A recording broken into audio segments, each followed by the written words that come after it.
Now, what I will show now is the first and the most simple explanation of how this works in AllSolve in the product on a very simple, but actually not that simple problem if you really look at it. So it's AC joule heating. So imagine you have an AC current, purely AC current. We will change the frequency. We'll see that in just a second. And I think it's just easier if I show it immediately in the product. So this is my, imagine I have a very tiny conductor piece here. So it's small so that it has the time to cool down and to heat up. This is why it's chosen small, but basically it's the size of, let's say, a copper wire, except here it has a square cross section. But what happens now in this wire, if you set up, so let me go through the setup first. We define a frequency that we will be able to use to make a frequency sweep. We set the material to some aluminum. We could use copper, of course, for a copper wire. We set up the physics. We define the current flow.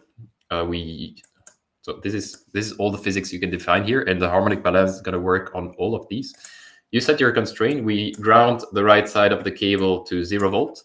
And then we inject a given current on the left side here by stating that the current drive is sine 2 pi ft with 1 amp peak. And we will see how things behave as you change the frequency. We also add the heat solid, so thermal conduction physics. We ground thermally the left side and right side to a reference 0 temperature. And then we add the multiphysics coupling joule heating everywhere.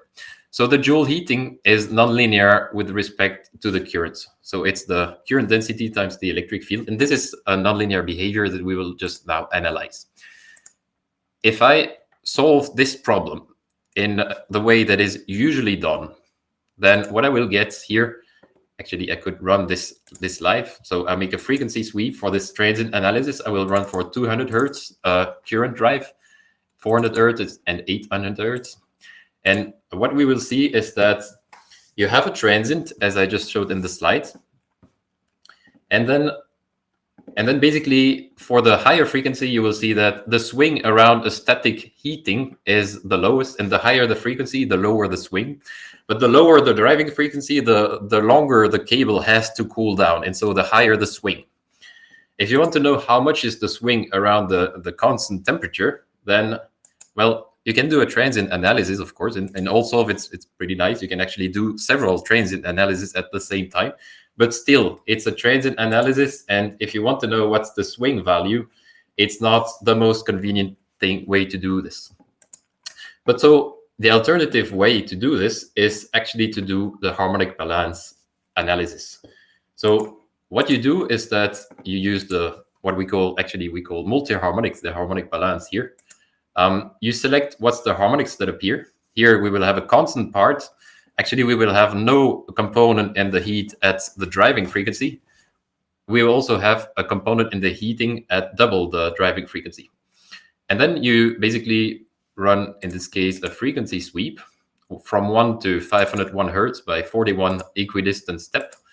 And what you're going to see is that, if I run it again, if you plot the maximum value of each harmonic, you will soon see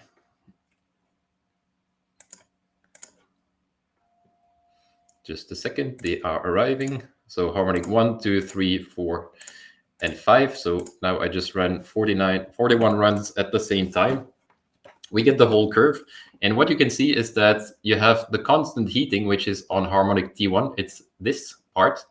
This is around 71 millikelvin, and this matches actually the steady state value that you get here in the transient resolution. So you can see that it kind of settles at something that is close to 70 millikelvin, and this matches very well.